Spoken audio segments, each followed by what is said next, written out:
This is all about bacteria. Just what you needed to hear, right? As you're eating your lovely lunch, this is really putting the beauty back into bacteria. So this is another subject which there is some conversation in the beauty industry about, but it's not necessarily correct. And I'm going to explain why this is so important. And then also, I'm going to touch on CBD, because not only, she's like, yeah, bring it on. Not only is it sold, in oil that you can ingest, but you're also now seeing it in skincare. So I'm going to walk you through that and what you need to keep your eyes peeled on. So, you know all about that, but I'll give you a little bit of background about the book. There's never ever been anything written on skin microbiome. There's nothing out there. And it's such a confusing topic that what we wanted to do, it took about a year and a half to write. We wanted to write a book that just covered every single thing about skin microbiome and why you need it and why it's so important. And there are lots of chapters in there to do with the products which are a little bit healthier, not just for you, but for your skin microbiome as well. So, in case you can't read this, I want to blow your mind. Scientists in Georgia estimate the number of bacteria on our planet to be 5 million trillion. Can you imagine that? That's a 5 with 30 zeros after it. There is more bacteria on Earth than there are stars in the universe. And actually, bacteria has even been found on the space station. Samples were taken when they did their spacewalks, and they've been analyzed. And the good news is they're not harmful. They don't want to take over our planet. So you know what's going to happen next, don't you? You're going to start seeing space bacteria in your skincare products. That's going to be the next thing. Space dust. Takes 20 years off your face. And then scientists have found these cells as high as 40 miles in the atmosphere and miles beneath the ocean floor. So bacteria is without doubt the majority.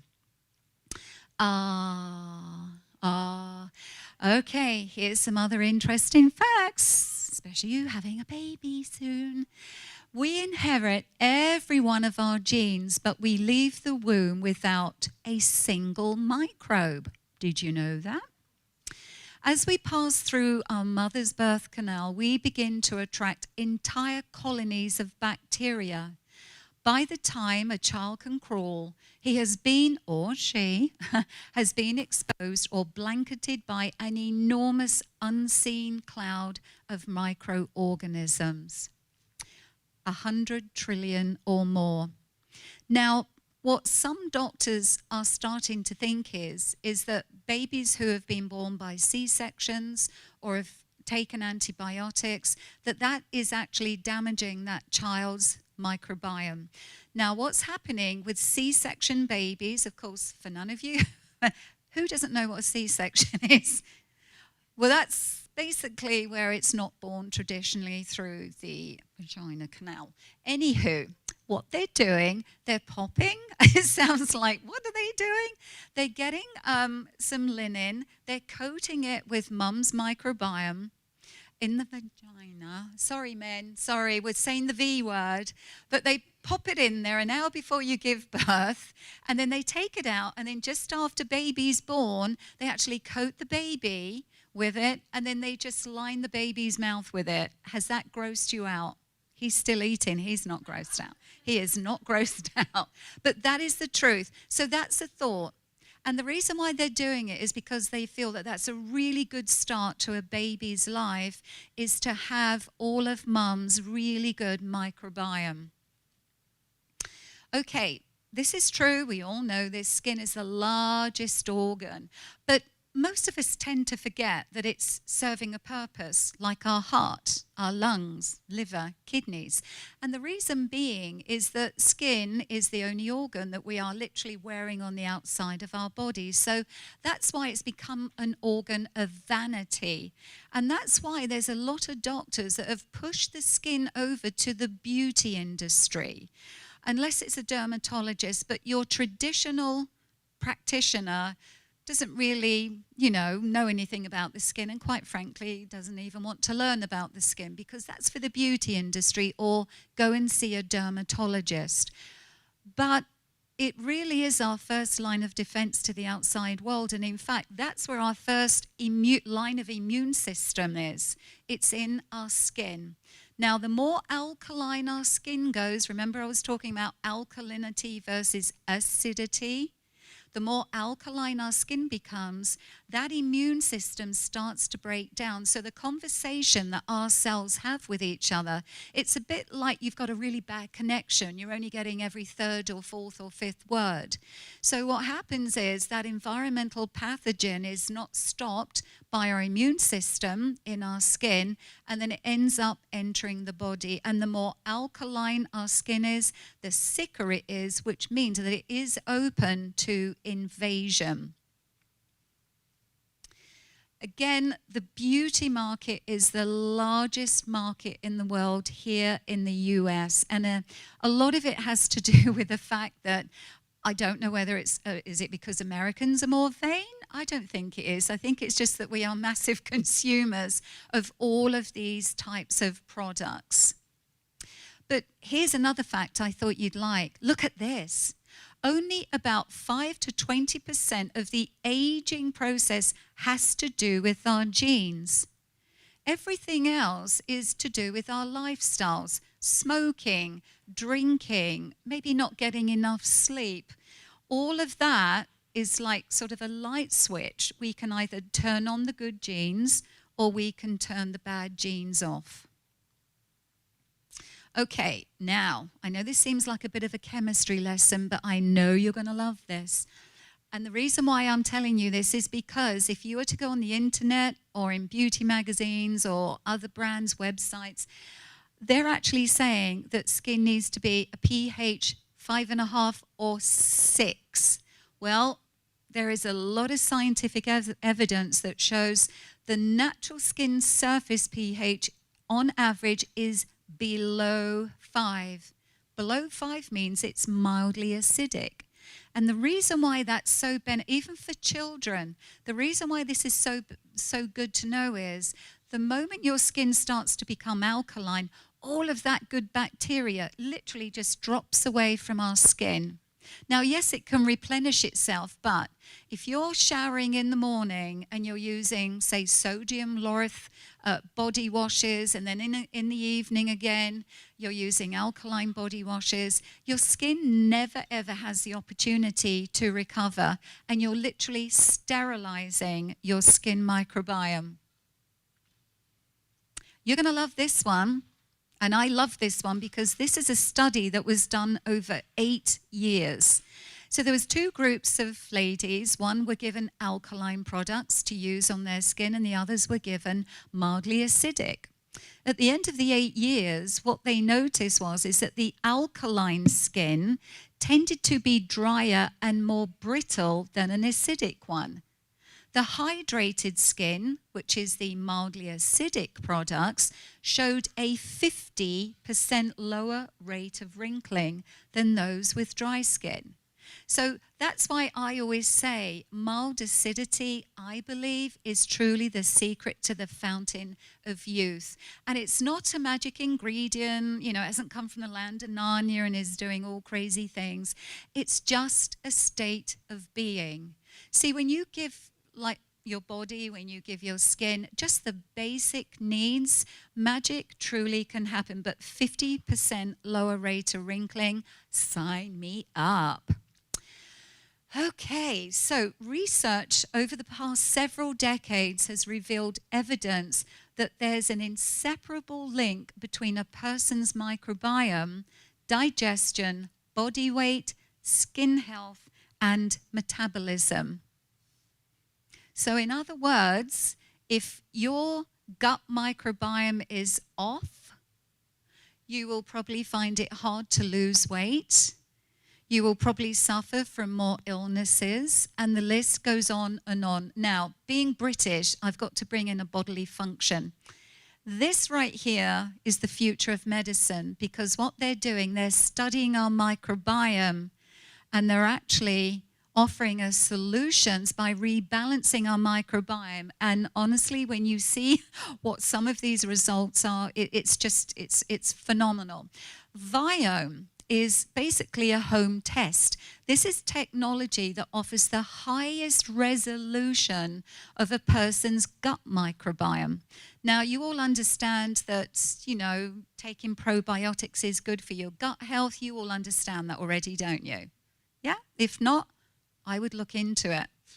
So what happens is you sign up for this test. The test comes to your home. You have to poop. I'm not going to hide this one. You got to poop. It's the best way to analyze it. You didn't think it could get any worse, did you? So what you do, you just pop your, stool sample in the post, and then it goes off to the company. And then what they do a metabolic intelligence test. This helps you gauge your blood sugar, insulin levels, stress responses, and a lot more by looking at urine pH as well. So it's not just your poop, it's your urine too. But this honestly is the future of medicine. So much can be uncovered just by looking at the types of microbiome that are present. So this is like $149 for a home test. I'm not affiliated with this company at all, but these couple of testimonials, and actually I went on to DNA Testing Choice because I wanted to make sure that these were really, honest reviews. And this gets the highest rating out of all of the gut microbiome or poop microbiome testing kits. So this might seem really random, but this is something I would definitely do. Okay, now if you just think your microbiome is just in your stomach and now you know it's on the surface of your skin, it's actually not. We are literally covered from head to toe with microbiome.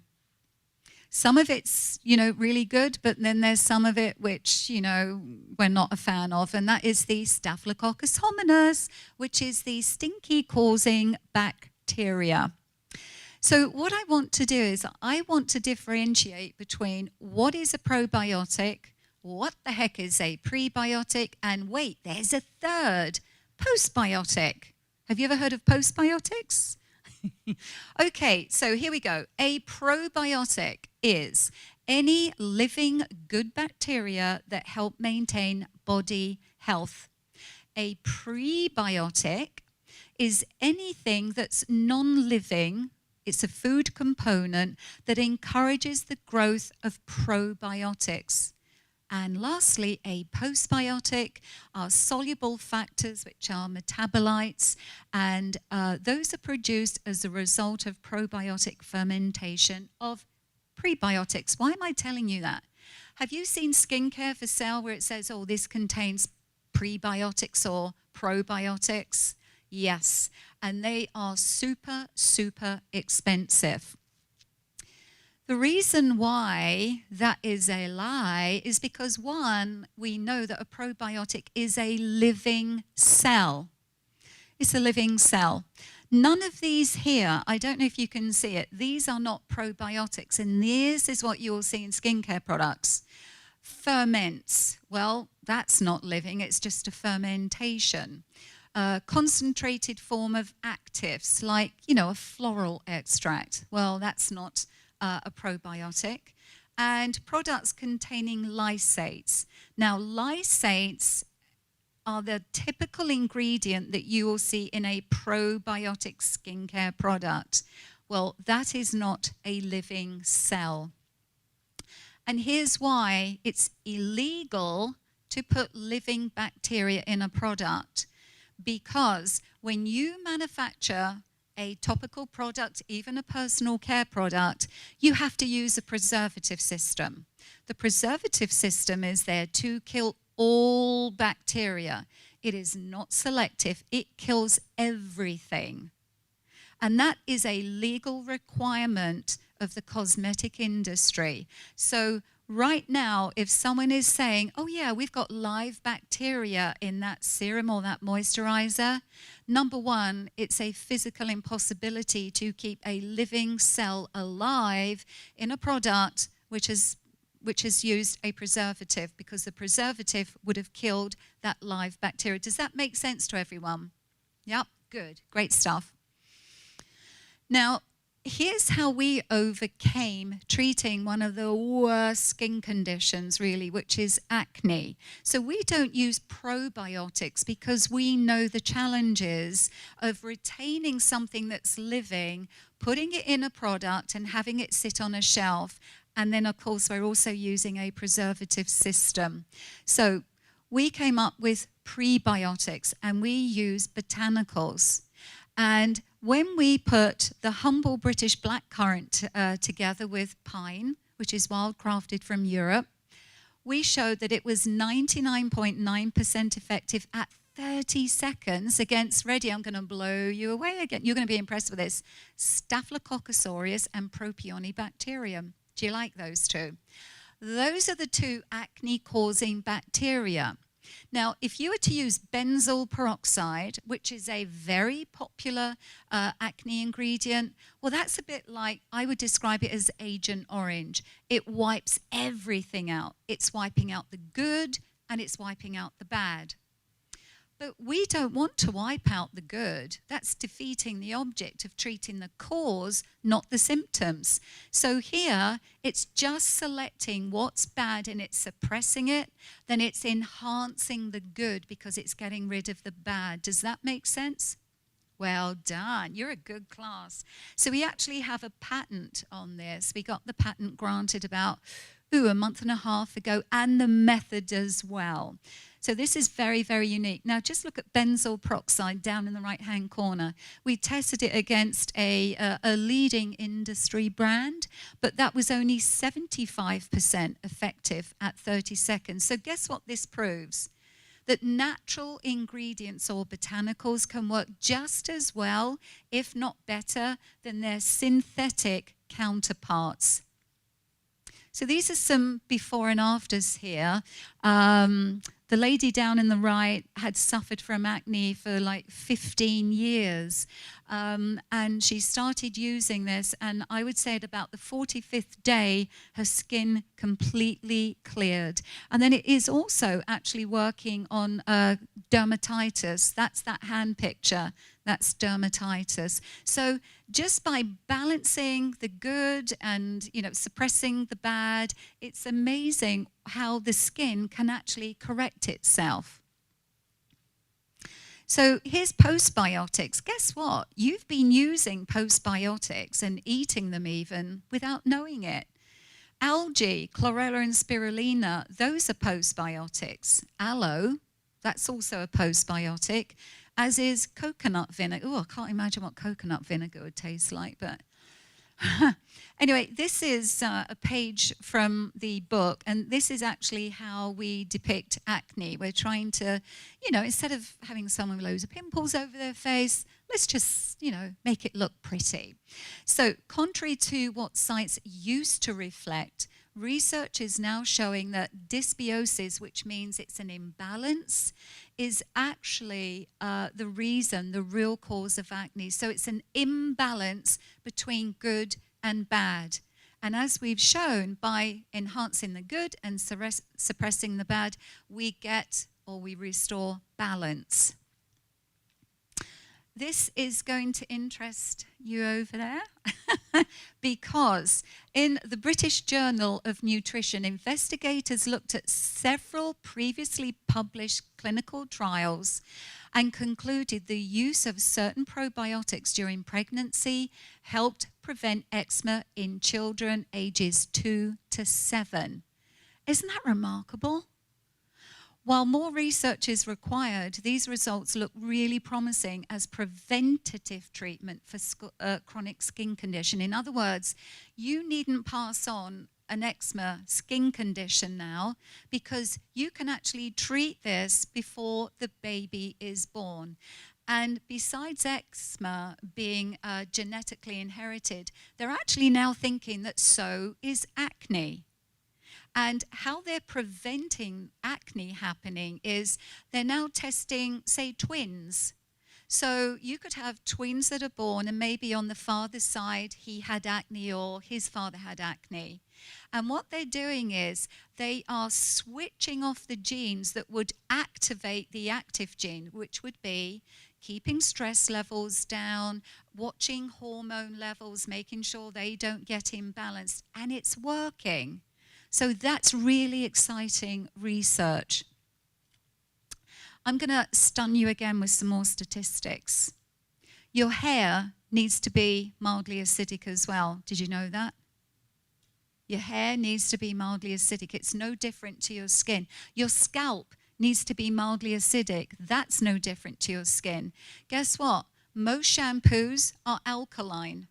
They contain sodium lauryl sulfate, which needs a really high pH in order for you to get all those lovely frothy suds that you see in your shampoo. So that's why some people get a flaky scalp and dull looking hair. Now, the old wives' tale where you rinse your hair in cider vinegar, that works. Why does it work? Because vinegar is mildly acidic. See, we should have listened to our mothers, shouldn't we? So when Andy McDowell declares she's worth it, are our products. Doesn't she have great hair? I bet her hair is mildly acidic.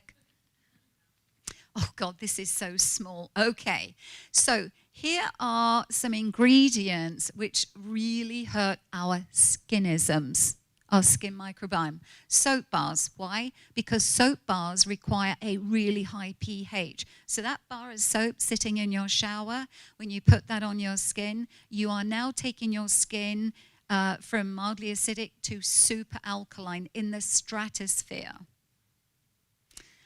Alpha beta hydroxy acids, well, they need a really low pH of 3. So going in the other direction is just as damaging as if you were going in the higher direction. Benzoyl peroxide, well, as you know, that wipes out not just the bad, but the good.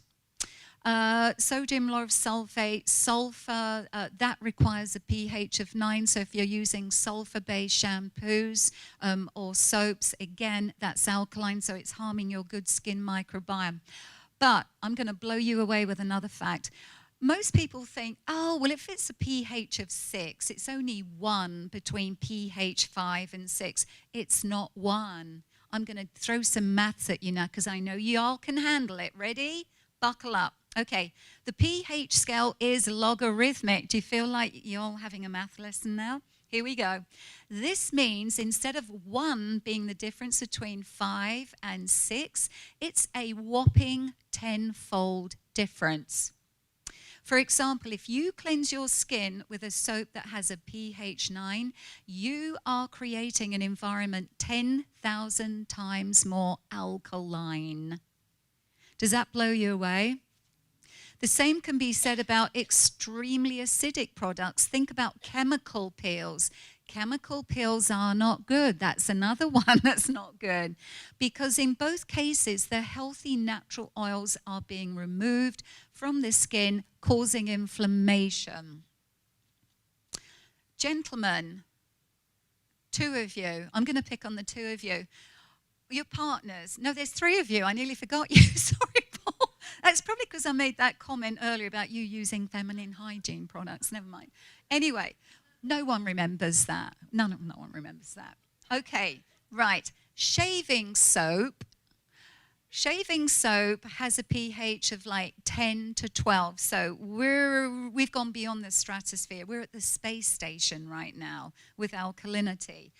And so what happens is most men, once they've shaved with water and soap, their skin becomes very dry, very irritated. They get razor burn, which ultimately leads to ingrowing hairs. So if you like wet shaving, here's a brilliant tip.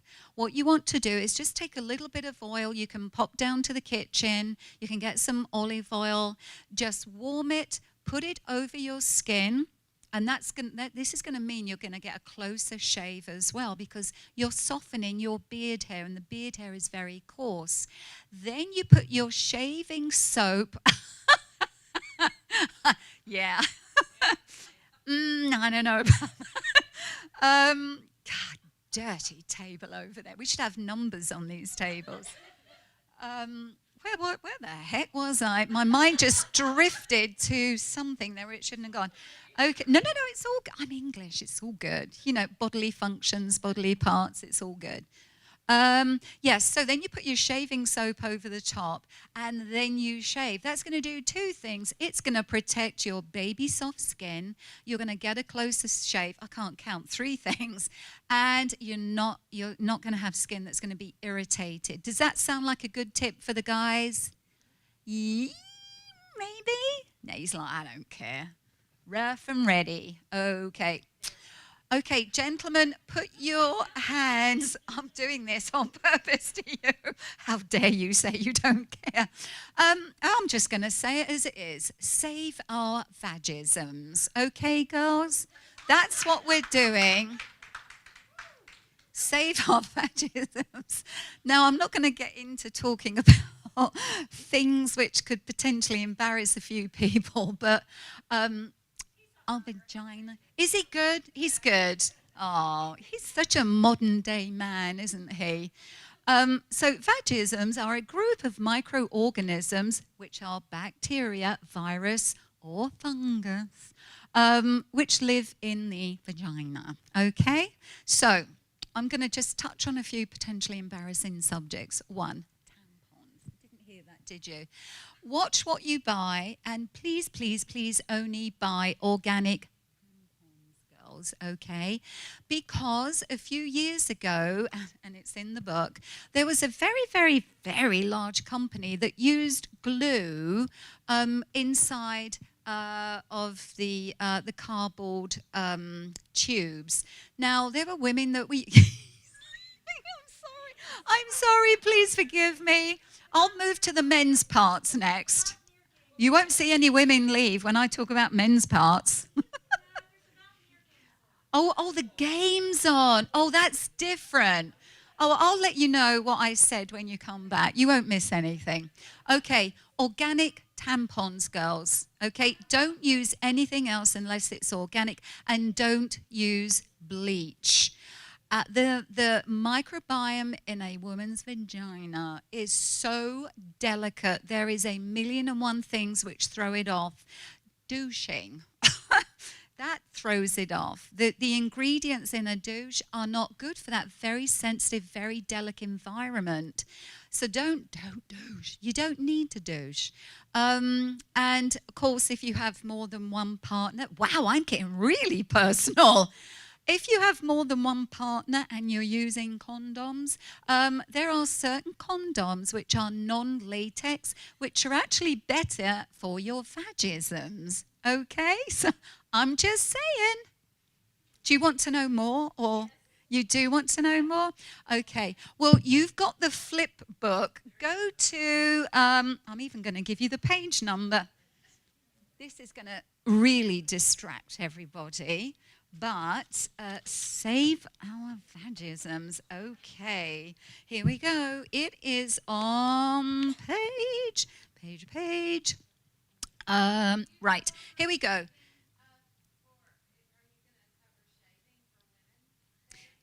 Yeah, actually, I'll just go through the what's inside. Here we go. So, I take you through soap, bath and shower products, feminine hygiene products. Oh, you're going to love this one. Personal lubricants. I'm like, coconut oil? Okay, Linda says coconut oil, girls, okay?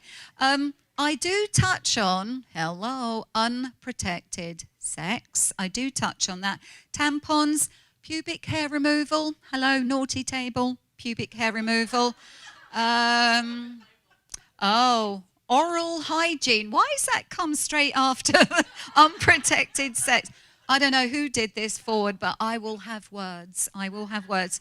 Hand sanitizers, nail care, makeup, fragrances, deodorants, or antiperspirants. We cover it all. And if I haven't covered anything, let me know, and I will just make stuff up, basically. I'll just make it up. Right, here we go. Next. Are you happy about your vagisms now? You've got some information? Good. Here we go. Dermatologists, evil people. Okay, so when you have a problem with your skin, you go to your dermatologist. But latest information suggests that some of the classic dermatological treatments just kind of need to be rethought. Let's focus on benzoyl peroxide. When you're using benzoyl peroxide, you'll know that it's not just wiping out the bad, but it's wiping out the good. But it is also aging you.